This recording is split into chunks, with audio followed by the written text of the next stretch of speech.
ഇന്നത്തെ നമ്മുടെ യാത്ര മൂന്നാറിലെ ടീ മ്യൂസിയത്തിലേക്കാട്ടോ. അപ്പൊ ഇന്ത്യയിലെ തന്നെ ഏറ്റവും വലുതും ഏറ്റവും ആദ്യത്തേതുമായ ഒരു മ്യൂസിയമാണ് ഇത്.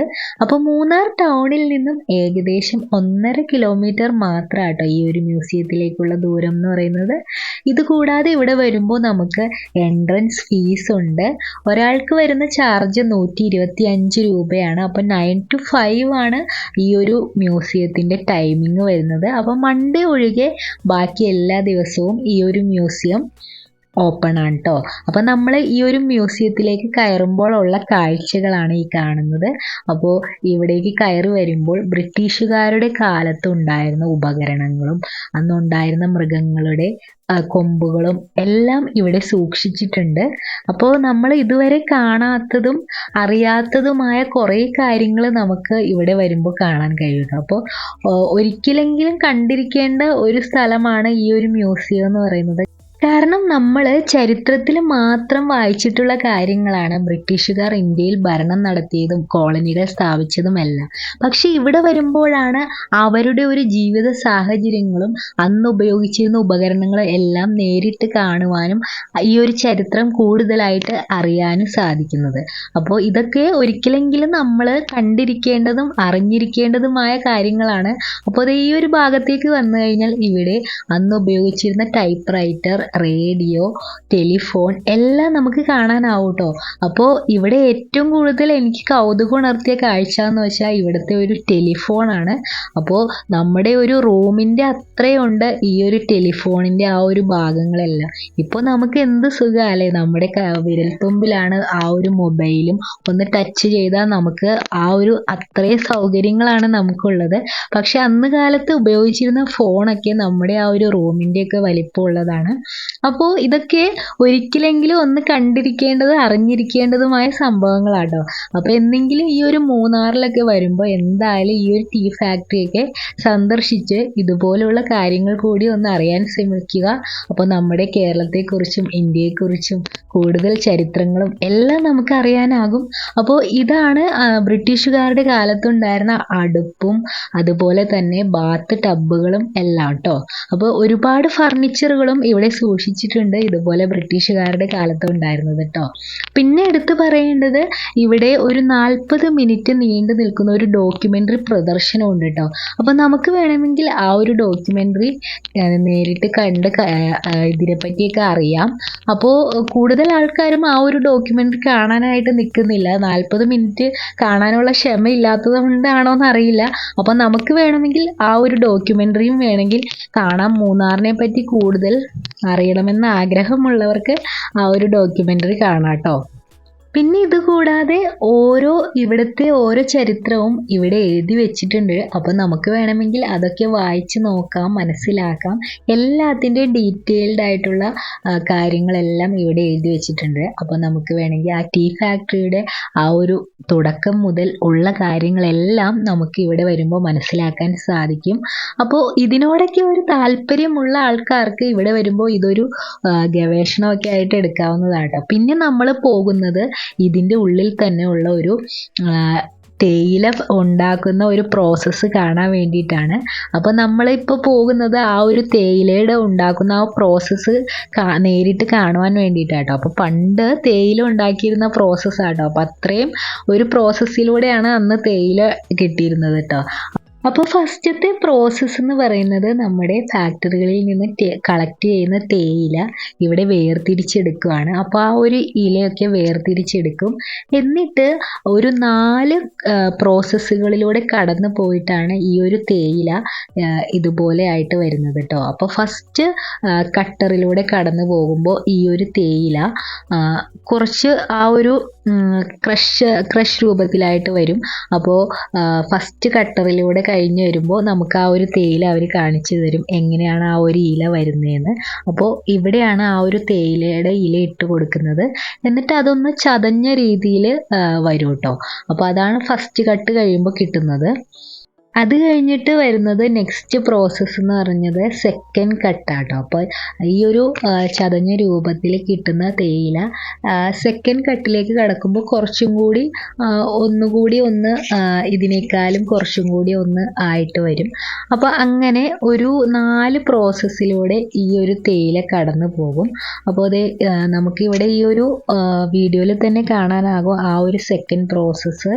ഇത് കഴിയുമ്പോൾ തേർഡ് പ്രോസസ്സ്. അപ്പോൾ എല്ലാം ഭയങ്കര കുറച്ച് റിസ്ക് ഉള്ള പണിയാട്ടോ ഈ പണ്ട് കാലത്ത് തേയില ഉണ്ടാക്കുന്നത്. ഇപ്പോൾ തേയില ഉണ്ടാക്കുന്നതിന് ഇത്ര റിസ്ക് ഒന്നുമില്ല. ഇവിടെ ശരിക്കും പറഞ്ഞാൽ ഒരു സാമ്പിൾ പോലെ ഇത് വെച്ചിരിക്കുന്നതിനുള്ള ഒറിജിനൽ ആയിട്ടുള്ള പ്രോസസ്സിൽ നമുക്ക് ഇത്രയൊന്നും പാടില്ല. ഇത് പണ്ടത്തെ ആ ഒരു സിസ്റ്റം നമുക്ക് ഒന്ന് കാണിച്ചു തരാൻ വേണ്ടിയിട്ട് അവർ സാമ്പിൾ കാണിക്കുന്നേ ഉള്ളൂ കേട്ടോ.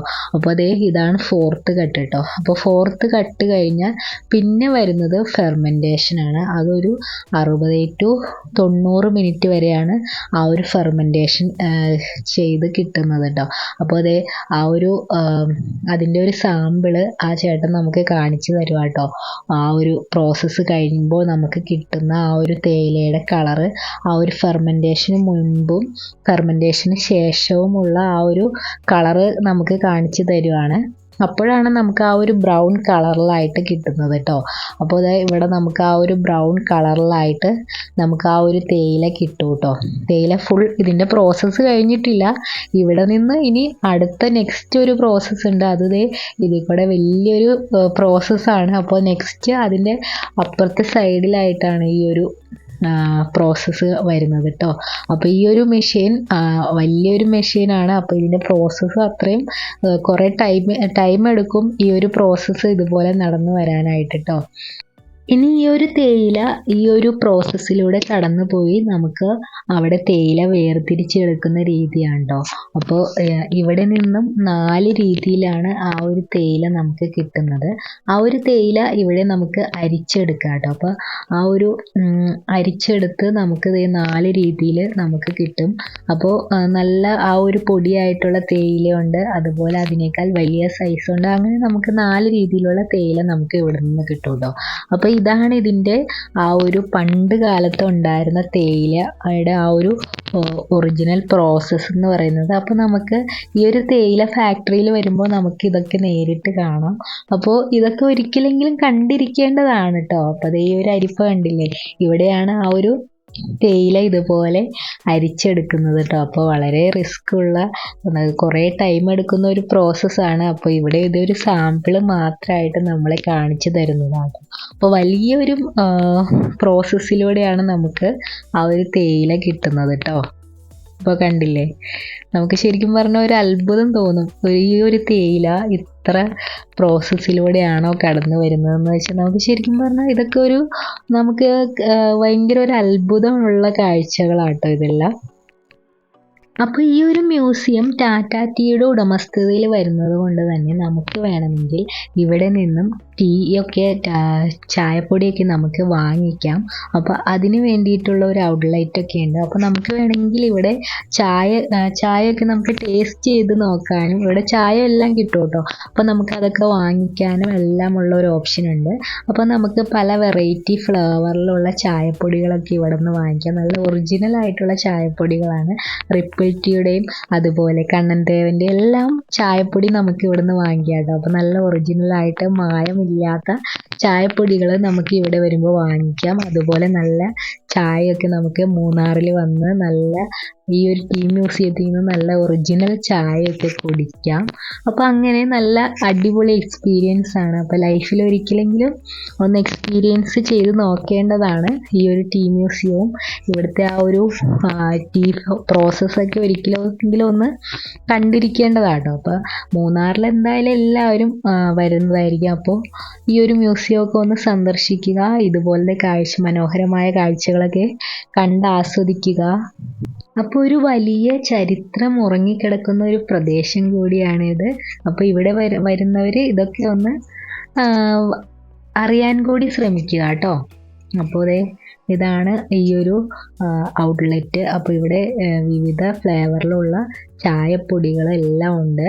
അപ്പോൾ നമുക്ക് വേണമെങ്കിൽ ഇവിടെ ചായപ്പൊടികളൊക്കെ വാങ്ങിക്കാം കേട്ടോ. അപ്പോൾ ഇവിടെ നിന്ന് ഈ ഒരു മ്യൂസിയത്തിൽ നിന്ന് പുറത്തിറങ്ങി കഴിഞ്ഞാലും വളരെ മനോഹരമായ ഒരു കാഴ്ചയുണ്ട്.